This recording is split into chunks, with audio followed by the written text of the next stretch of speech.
Bonjour, je suis Sébastien Roy et bienvenue à Près de chez soi. Aujourd'hui, on vient au Centre de santé mentale L'Arrimage, un organisme sans but lucratif qui vient d'ouvrir une nouvelle petite entreprise, la ressourcerie. Bonne émission.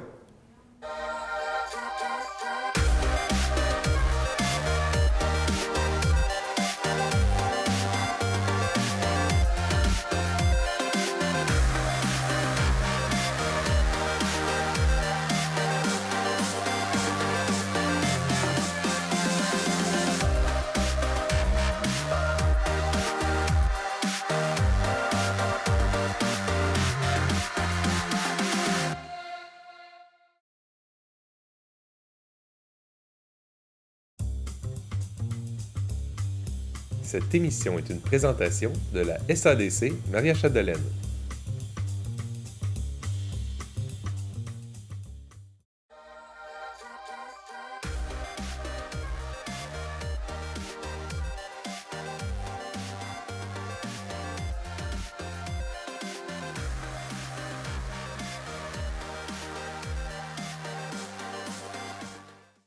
Alors, bonjour Isabelle, ça va bien? Bonjour. Oui, ça va très bien, toi?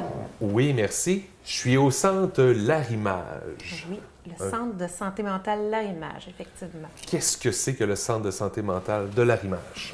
Bien, le Centre de santé mentale L'Arrimage, en fait, c'est un organisme communautaire à but non lucratif qui existe quand même depuis 28 ans, donc qui a vu le jour en 1989. Le mot arrimage, si on veut résumer un peu, provient de harim pour créer des liens et âge pour tous les âges, parce que nous, en fait, c'est sûr, principalement, la clientèle étant des adultes, mais on intervient aussi avec des gens en fait, des jeunes adultes et des adolescents, pour offrir des services aux gens vivant avec une problématique en santé mentale, ainsi qu'à leur famille, parce qu'on offre aussi des services à la famille, là. OK. Puis, quand on parle de clientèle qui a des problèmes de santé mentale, on parle autant des déficiences que de la maladie mentale? Ou... OK. On ne parle pas de déficience, mais de santé mentale plus au niveau transitoire ou persistant. Ce qu'on peut nommer un peu comme quelque chose qui pourrait être transitoire, ça peut être, exemple, un deuil, une séparation, une perte d'emploi qui nous amène à vivre une difficulté quelconque, mais qui est transitoire, en fait, là, qui va s'espacer dans le temps avec un suivi ou avec du support nécessaire. Et il y a les problèmes de santé mentale qui sont un peu plus persistants à ce moment-là de la maladie. Ça peut être autant des gens vivant avec une maladie comme la schizophrénie, la bipolarité, des troubles anxieux, des troubles de personnalité limite. Donc, ça peut aussi répondre là, à cette clientèle-là.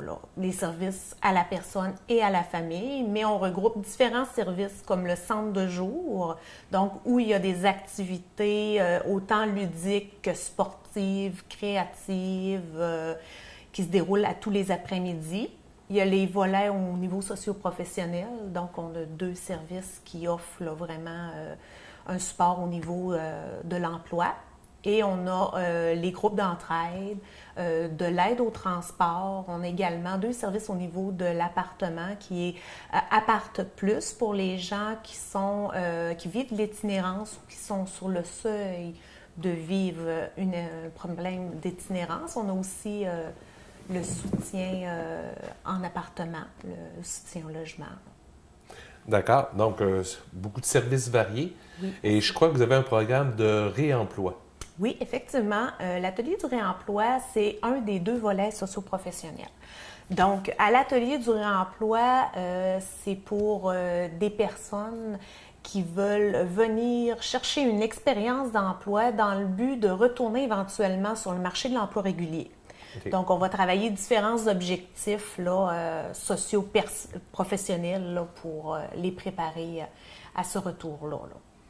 D'accord. Donc, ça peut être autant des gens qui ont déjà été sur le marché de l'emploi, ils ont eu un problème dans leur vie, ça n'a pas marché, ils sont sortis du marché régulier de l'emploi et là, ils viennent vous voir ou avec leur famille, pour réinsérer éventuellement le marché de l'emploi, si je comprends bien. Effectivement, oui. Ou encore, j'imagine, des plus jeunes qui n'ont jamais accédé au marché régulier de l'emploi? Oui, effectivement, on a quand même des jeunes adultes, justement, qui sont prestataires d'aide sociale parce que la base du projet est vraiment pour les gens là, qui sont sur l'aide sociale. Là. Ça ajoute, parce qu'un partenaire important de ce programme-là, en fait, c'est Service Québec, donc Emploi Québec, qui offre via des programmes d'aide et d'accompagnement social Action un montant d'argent là, pour venir effectuer 20 heures de travail ici au sein de l'organisme. D'accord. Donc, vous avez une grosse clientèle? Bien, en fait, regroupant l'ensemble des services, là, si on veut juste peut-être mettre un chiffre là, sur combien de personnes on peut répondre là, en termes des différents services, là, au courant de l'année passée, on a quand même rejoint 1500 personnes, un peu plus de 1500 personnes là, pour les différents services. Je vous dirais qu'au niveau du plateau de travail, on a la possibilité d'avoir 11 personnes en emploi via ces programmes-là qu'on appelle les programmes Pass-Action. Ça peut toucher, je dirais, là, si on regarde là, au courant des 7 dernières années, à peu près 40 personnes différentes qui ont pu bénéficier de ce programme d'emploi. D'accord. Donc, puis, dans le fond, le programme Réemploi, lui, s'adresse à tous âges, là? Parce que tantôt, tu me parlais de jeunes adultes. On parlait aussi peut-être des plus âgés. Là. Est-ce qu'il y a une tranche d'âge qui est plus ciblée ou... Je vous dirais que depuis quelques années, la clientèle s'est beaucoup rajeunie. Mais si on veut faire une moyenne, je dirais que ça pourrait être autour de 40 ans. Quoi qu'on a des jeunes, des personnes dans la jeune vingtaine, mais on a aussi des personnes d'une soixantaine d'années qui sont intégrés parce que, en fait, les critères d'admissibilité, c'est vraiment pour des adultes. Donc, de 18 ans et plus, fait que ça peut aller là, vraiment dans une tranche d'âge très large. Par contre, il faut que les gens soient sur l'aide sociale, comme je le nommais précédemment, qui demeurent dans le territoire de la MRC Maria-Chapdelaine, et qui ait une volonté de vouloir intégrer, mais vouloir travailler des objectifs tant au niveau personnel que professionnel dans le cadre de cette mesure-là. OK. Puis là, on parle de à peu près 11 personnes qui peuvent travailler en même temps. Effectivement, oui. Mais là, on fait quoi comme travail ici? Bien, comment ça fonctionne?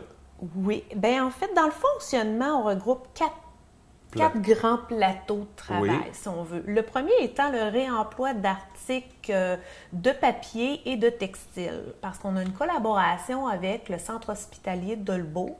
On récupère les différents textiles qui seraient destinés à être jetés. Donc, nous, on les transforme, on les redistribue dans la communauté. Et on a aussi des partenaires qui nous donnent leur papier.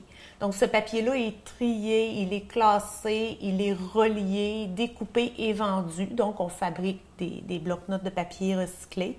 On offre à la communauté, exemple aussi de services, déchiquetage de documents, plastification de documents, boudinage de documents. Donc, les entreprises, les particuliers vont venir pour faire relier leurs documents ou déchiqueter ou ainsi de suite.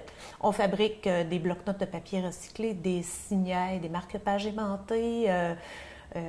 Donc ça, je dirais que ça regroupe, en fait, on a différents produits là, qui sont vendus là, à même un des autres volets qui est la ressourcerie du réemploi, qui, en fait, la ressourcerie du réemploi, c'est un petit commerce dans lequel on va vendre des articles récupérés à des prix très économiques.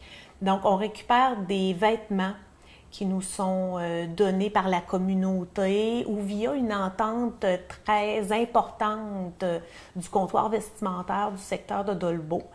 Donc, on vend des vêtements, des articles de cuisine, des volumes, des jeux, des casse-têtes, des chaussures, en fait, pour toute la population. Donc, les gens ont peut-être l'idée que ça s'adresse à des gens plus démunis, mais on ouvre vraiment la possibilité un peu Un peu comme une friperie, en fait, ou un comptoir vestimentaire, là, avec des heures d'ouverture précises, les mardis, mercredis et jeudis en journée. OK. Le troisième volet étant l'entretien ménager dans nos locaux, mais pour travailler différentes habiletés socio-professionnelles, est aussi intégré des participants dans 7 autres organismes communautaires de notre secteur, où les gens sont intégrés pour faire l'entretien ménager. Donc, ça, c'est le troisième. Et le quatrième étant dans les 5 étapes de participation du programme, les stages en emploi. Donc là, on procède vraiment là, selon les intérêts et les besoins du participant. On peut avoir une personne qui a toujours eu un intérêt de faire un stage ou de travailler dans le milieu informatique. Bien, on va relancer un milieu dans le secteur, une entreprise privée ou publique qui offre ces services-là pour pouvoir intégrer une personne, faire vivre une expérience positive et enrichissante là, pour justement bonifier l'expérience de travail là, d'un participant. Là. Donc, 4 plateaux. Et tout ça se passe ici, évidemment, sauf le stage en emploi, j'imagine. Mais tout se passe ici dans vos locaux? Oui. Est-ce qu'on va voir ça? Bien sûr.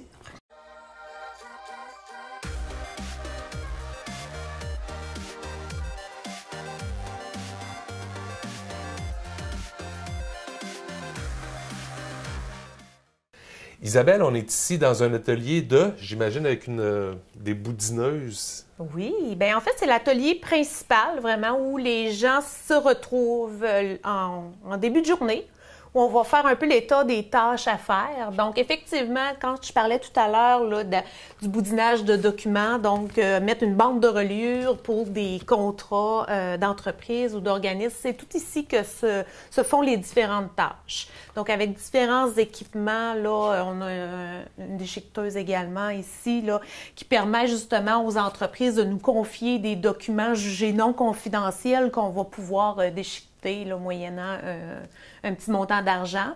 C'est la même chose pour la plastification aussi des documents. Là. On a quand même plusieurs particuliers qui viennent faire plastifier leurs documents ou entreprises. Là. OK. Puis ces services-là, vous les faites connaître de quelle façon au travers justement de la communauté pour que les gens viennent vous voir, vous envoyer, faites une publicité directe aux entreprises? Ou... Oui, bien, il y a des sollicitations qui sont faites, des publicités également auprès des entreprises. Avec les médias sociaux, ça donne quand même une bonne aide.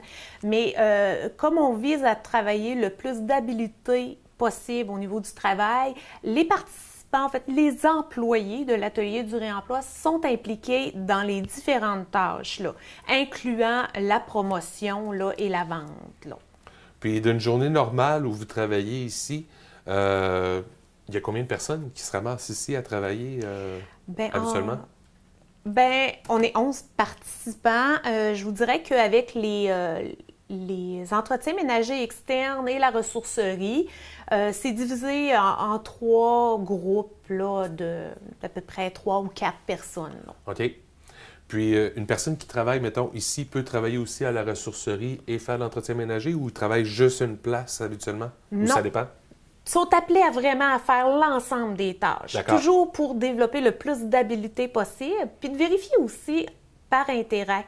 Est-ce que moi, l'entretien ménager, la conciergerie, ça répond à un intérêt de pouvoir transposer ces habiletés-là sur le marché de l'emploi régulier? Des fois, en se mettant en contexte avec différentes tâches, on voit ce qu'on apprécie moins.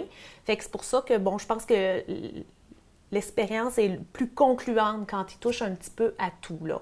Mais les gens apprennent beaucoup à se connaître là, en faisant ces différentes tâches-là. Là. Puis, plutôt, tu me parlais de textile. Oui. Vous travaillez ça comment, le textile? Bien, en fait, le textile, je vous dirais qu'ils sont la plupart du temps, parce qu'on a beaucoup de contrats pour des garages, des entreprises de transport, des gens qui font du plastrage ou de la peinture. Je commence à... On se dirige vers les guenilles de garage. Donc, les différents textiles qui nous sont confiés toujours par le centre hospitalier de Dolbeau sont transformés principalement en guenilles de garage qui vont être vendus dans les différentes entreprises, là. Et ça, je pense que la publicité, on n'a plus besoin tant de la faire parce que c'est un produit qui est très apprécié et qui est demandé de plus en plus, là. On est sollicité pour ce genre de produit-là, là. Fait que tout se passe ici même également, là, dans la transformation de ce produit-là. Puis là, je vois une belle transformation, réutilisation de ressources. Oui. C'est un aspect écologique Oui. assez important, là. Je veux dire, c'est... Effectivement, d'où le nom un peu du réemploi. On a voulu faire le réemploi de différents articles. Par le passé, il y avait également les articles de bureau. On a quand même touché à plein de choses. On a quand même eu des champs d'expériences différents qui nous ont puis des expériences plus concluantes qui nous ont permis de garder certains produits. Mais oui, il y a beaucoup le volet récupération, économie et le côté pratique aussi des différents produits qui sont confectionnés, là. D'accord. Donc, ici, 3-4 personnes qui peuvent travailler en même temps. Vous avez d'autres plateaux aussi.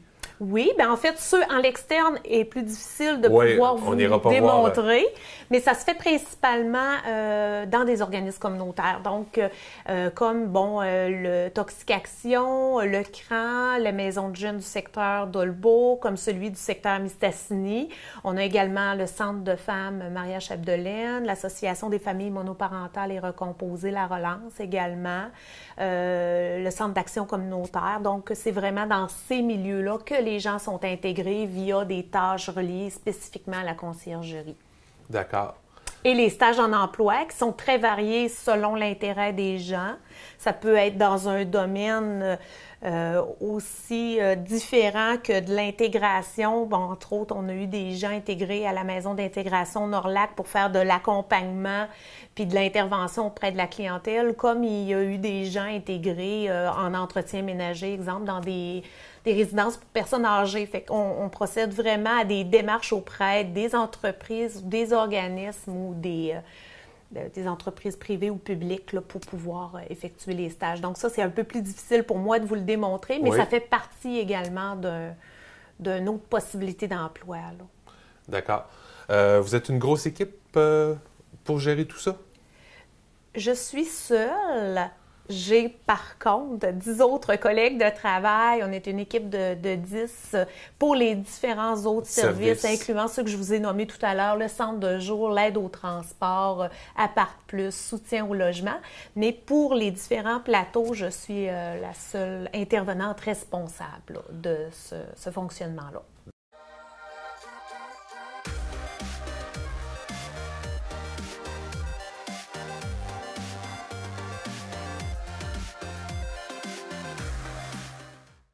Isabelle, on est ici dans votre nouveau projet, la ressourcerie. Oui, la ressourcerie qui a vu ouvrir ses portes le 5 octobre dernier. Donc, c'est un tout nouveau projet. C'est récent. C'est très récent. Qu'est-ce qu'on trouve dans la ressourcerie? On trouve des choses toujours allant pour le côté économique, pratique et recyclé, en fait, pour avoir une empreinte verte, si on veut, là.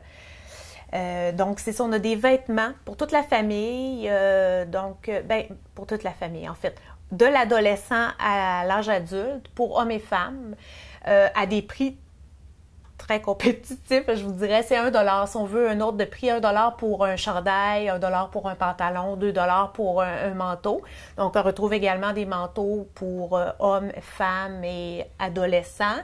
On retrouve des articles de cuisine, des volumes, des vidéocassettes, des DVD. On a eu aussi des vidéocassettes, ça se vend un petit peu moins, mais des DVD. On a également de la literie. Okay. Donc, c'est un peu tous les articles, des cartes, les différents produits qui sont également confectionnés à l'atelier du réemploi qu'on a vu précédemment. Donc, vous les vendez ici dans la ressourcerie? Tout est vendu ici même dans la ressourcerie, chose qui était différente par les années passées parce que les articles étaient confectionnés à l'atelier et demeuraient à l'atelier pour la vente. Avec l'ouverture de ce nouveau commerce-là, on a ajouté les articles de la ressourcerie. Puis on a ajouté tous les autres articles de cuisine, bijoux, lunettes, articles de décoration. Là. OK. Oui. Donc, beaucoup de produits différents. Oui. Je vois une machine à coudre, là. Oui. Tu fais de la couture? Je ne fais malheureusement pas la couture. J'ai pas tout à fait le don pour faire la couture. Par contre, nous avons une couturière ici qui est là toute la semaine. Donc, c'est une personne qu'on peut solliciter pour les différentes réparations. Faire un bas de pantalon, une retouche à la taille, réparer un bouton, un trou dans un vêtement. On fait moins de confection, mais il est possible de faire de la réparation. Là. Puis encore là, les coûts sont très économiques. Là. Il y a également, mais en fait, chose que vous ne voyez pas dans la ressourcerie, mais qui va être installée sous peu, c'est une laveuse et une sécheuse. Okay. Comme on sait qu'on n'a pas dans le secteur actuel, puis dans plusieurs secteurs en région d'équipements en fait de buanderie. On a, nous, de la clientèle, des gens qui utilisent nos services qui n'ont peut-être pas les moyens financiers ou la possibilité d'avoir ce genre d'équipement-là à la maison. Donc, nous, on va pouvoir faire le prêt moyennant un petit coût là, symbolique pour faire le prêt de ces équipements-là pour l'entretien de leurs vêtements. OK. Donc, les gens vont pouvoir venir faire, dans le fond, leur lavage ici. Oui. Comme ils le feraient dans une buanderie, dans un grand centre. Effectivement. Puis, il va falloir qu'ils traînent leurs 25 cents avec eux là, pour arriver exact dans la machine. La machine ne sera pas payante. Par contre, il va y avoir un petit montant. Mais tu sais, on peut associer le montant, puis il est symbolique. C'est $1 pour laver, $1 sécher, puis peut-être $1 pour l'utilisation des produits. Fait que tu sais, une brassée pourrait revenir facilement à $3, là, taxe incluse. Fait que c'est seulement symbolique, mais tu sais, ça permet aux gens de pouvoir faire l'entretien de leurs vêtements. Puis, ça, c'est nouveau. Juste pour le bien-être, le bienfait, là, pour vous pousser aussi, c'est où? Ben oui, effectivement, c'est une question très pertinente parce qu'on n'est pas encore assez connu. On a encore à se faire connaître et reconnaître. Mais nous, on est situé dans les promenades du boulevard à Dolbeau. Il y a un couloir entre la boutique Chocolaterie Basile et Studio Mode qui va mener au 2e étage. Sur cet étage-là, on retrouve différents organismes communautaires qui offrent vraiment les services à la communauté, dont le Centre de santé mentale L'Arrimage et la ressourcerie du réemploi. D'accord. Donc, très près l'un de l'autre, plus facile pour les plateaux aussi. Effectivement. Puis très accessible pour la population compte tenu qu'on est vraiment à même le centre commercial. Oui, en effet. En effet. Mais vous avez vraiment une belle boutique qui est... T'en as l'air fier. On en est fiers. Je dirais même que les employés en sont aussi fiers que moi parce qu'ils ont contribué, et je tiens à le nommer vraiment, je les félicite, ils ont contribué vraiment à la réussite de ce projet-là, là, qui ont vu naître comme moi. On l'a porté, ce projet-là, depuis le printemps dernier, là, tous ensemble, puis pour voir la réussite actuelle, là. Bien, félicitations. Merci. Maintenant, tout ça, est-ce que ça s'autofinance ou vous avez des partenaires qui vous aident dans ça? Bien, en fait, ça va à même les fonds de l'organisme, mais on a eu quand même la chance d'avoir des partenaires importants. Avant même de mettre sur pied ce beau projet-là, on considérait qu'il était très important d'entrer en contact avec le comptoir vestimentaire du secteur Dolbeau pour prendre des ententes, pour leur parler de ce projet-là qu'on avait d'ouvrir une ressourcerie pour les différents utilisateurs de services de notre organisme, mais pour toute la population aussi. Donc, ils se sont montrés très ouverts et même il y a une entente de collaboration qui s'est créée. Donc, nous, il y a des gens qui sont intégrés dans leur milieu pour leur donner du temps bénévolement à la ressource. Eux nous donnent des vêtements quand ils en ont trop. On va leur donner des blocs-notes quand ils en ont pas. Ou, tu sais, c'est vraiment, bon, j'avais trop de support pour les vêtements, donc je leur ai proposé des équipements. Fait que c'est vraiment un échange de bons services. OK. On a eu l'appui de la communauté, en fait des commerçants locaux qui a été vraiment nécessaire. Si on parle de tous les cintres, ça en prend quand même beaucoup. Ça revient quand même assez coûteux à l'achat. Donc, on a 4 magasins qui nous ramassent les cintres régulièrement. On a le magasin Rossi, on a le magasin Pentagone, Mode Choc et Studio Mode qui nous donnent des cintres à tous les semaines. On a eu des dons de Sport Expert, j'allais dire Intersport, mais maintenant Sport Expert nous ont donné de très beaux supports à vêtements. On a eu également le magasin Ardennes qui nous en ont donné et le magasin La Source. Donc ça a permis aussi de pouvoir, considérant le petit budget actuel qu'on avait pour la réalisation du projet, de solliciter comme ça les commerçants puis d'avoir eu une réponse aussi favorable, là, ils ont contribué également à la réussite. Là. Bien, c'est excellent, ça vous aide, ça leur permet dans le fond, de se départir de ce qu'ils n'ont plus besoin. Mm-hmm. Et au moins, ça ne se ramasse pas dans les dépotoirs. Moi, je trouve ça... C'est ça. Oui, parce qu'ils ne savaient pas des fois où entreposer justement, où jeter, ou disposer des différents équipements. Ça va aussi pour la communauté parce qu'on a des gens aussi qui se dirigent ici à la ressourcerie dans un premier temps comme acheteurs, mais qui nous demandent est-ce que vous prenez des dons? Bien, effectivement, là, tout ce qui est vêtements, articles de décoration, de cuisine ou autre, c'est possible de venir nous porter ces choses-là. À ce moment-là, il y a un tri qui est fait, là, puis un classement qui est fait vraiment dans les premiers locaux qu'on a vus pour être classé par la suite ici à la ressourcerie. Isabelle, je te remercie beaucoup pour toute cette belle demi-heure qu'on vient de passer ensemble. C'est super intéressant.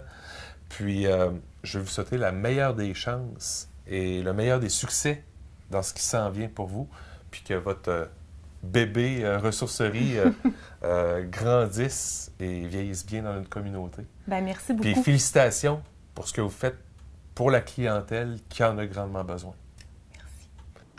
On vient de voir une belle petite boutique intéressante, la ressourcerie du réemploi à Dolbeau-Mistassini, aux promenades du boulevard.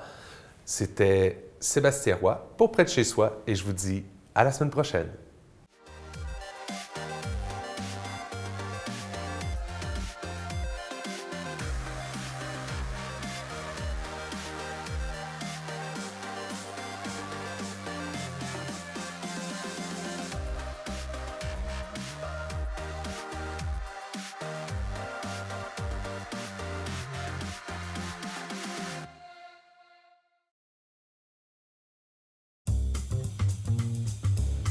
Cette émission a été rendue possible grâce à la participation financière de la SADC Maria-Chapdelaine.